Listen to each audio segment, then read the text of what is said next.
வணக்கம் மாணவர்களே, உங்கள் எல்லோரையும் ரோஜா தோட்டம் சேனலுக்கு அன்போடு வரவேற்கிறேன். மாணவர்களே, இன்று நாம் வினையால் அமையும் தொடர்கள் பாடத்தில் தரப்பட்டுள்ள மதிப்பீடு வினாக்களுக்கான விடைகளை படிக்கலாமா? முதலில் கற்பவை கற்றபின் காலம் உடன் வரும் கதையில் இடம்பெற்றுள்ள செய்வினை தொடர்களையும் செயப்பாட்டு வினை தொடர்களையும் எடுத்து எழுதுக. ஏற்கனவே இந்த பாடத்தை நாம படிச்சிருக்கோம் இல்லையா? இந்த பாடத்துல செய்வினை தொடர்கள் எது வருது, செயற்பாட்டு வினை தொடர்கள் எது வருதுங்கிறத எடுத்து எழுதணும். இதுதான் நம்ம கிட்ட கேட்கப்பட்டிருக்கிற கேள்வி. முயற்சி செய்யலாமா? இந்த பாடத்துல இடம்பெற்றிருக்கக்கூடிய செய்வினை தொடர்களை எடுத்து எழுதியிருக்கேன்.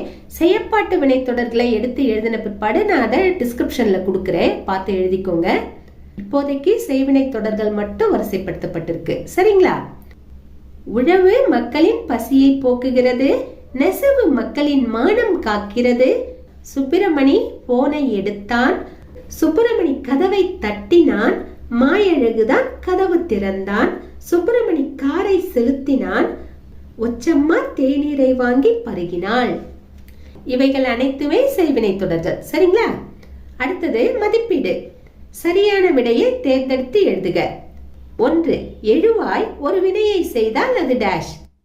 விடை: எழுவாய் ஒரு வினையை செய்தால் அது தன்வினை. 2. கரையில் சேர்ப்பான் என்பது டேஷ். விடை: கரையில் சேர்ப்பான் என்பது பிறவினை. 3. பாடல் இலக்கியாவால் பாடப்பட்டது என்பது டேஷ். பாடல் இலக்கியாவால் பாடப்பட்டது என்பது செயற்பாட்டு வினை. அடுத்தது பொருத்துக. ஆடினால் இதனை தன்வினையோடு பொருத்தலாம், திருத்தினான் இதனை பிறவினையோடு பொருத்தலாம், புத்தகம் படிக்கிறேன் இதனை செய்வினையோடு பொருத்தலாம். நான் புத்தகம் படிக்கிறேன் அப்படின்னு வர வேண்டியதுதான், வெறுமனே புத்தகம் படிக்கிறேன் வந்திருக்கு. எழுவாய் இங்க வரல, மறைஞ்சிருக்கு. இததான் நாம தோன்றா எழுவாய்னு சொல்லுவோம், சரிங்களா? இதை நாம செய்வினையோடு பொருத்தலாம். அடுத்தது கட்டுரை அகிலனால் எழுதப்பட்டது, இதனை செயற்பாட்டு வினையோடு பொருத்தலாம். அடுத்தது பாருங்க, பின்வருவனவற்றுள் செய்வினை தொடர்களை செயற்பாட்டு வினை தொடர்களாகவும் செயற்பாட்டு வினை தொடர்களை செய்வினை தொடர்களாகவும் மாற்றுக. எப்படி கேட்டிருக்காங்க? 4 தொடர்கள் கொடுத்திருக்காங்க, மாற்றுவோமா? முதல்ல என்ன கேட்டிருக்காங்க? மாணவர்கள் வகுப்பை தூய்மை செய்தனர், இது செய்வினை. இதை நாம செயற்பாட்டு வினையாக மாற்ற வேண்டும். எப்படி மாற்றலாம்? வகுப்பு மாணவர்களால் தூய்மை செய்யப்பட்டது. அடுத்தது 2.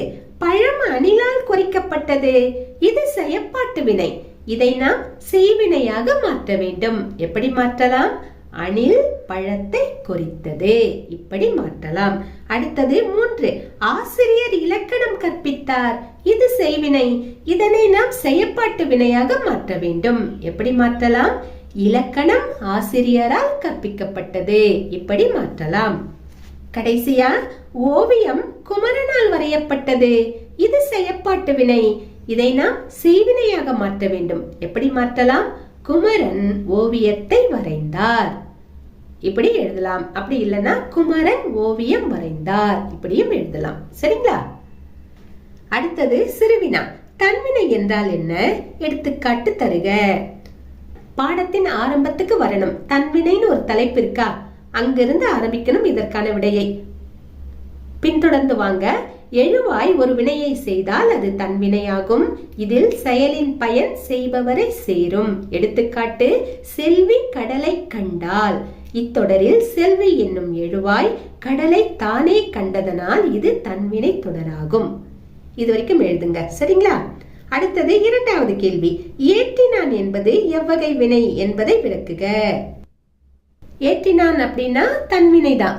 ஏற்ற வைத்தான் அப்படி வந்திருந்ததுன்னா நம்ம பிறவினைன்னு சொல்லலாம் இல்லையா? இப்ப எப்படி விடை எழுதலாம்?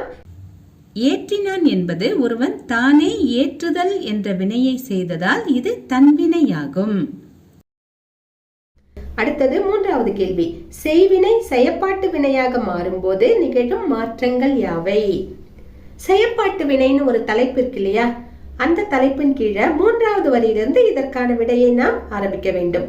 எங்கிருந்துன்னா, எழுவாயோடு ஆள் என்ற 3ஆம் வேற்றுமை உறுப்பு சேர்ந்து வரும், பயனிலையோடு படு பட்டது போன்ற துணை வினைகளுள் ஒன்று சேர்ந்து வரும்.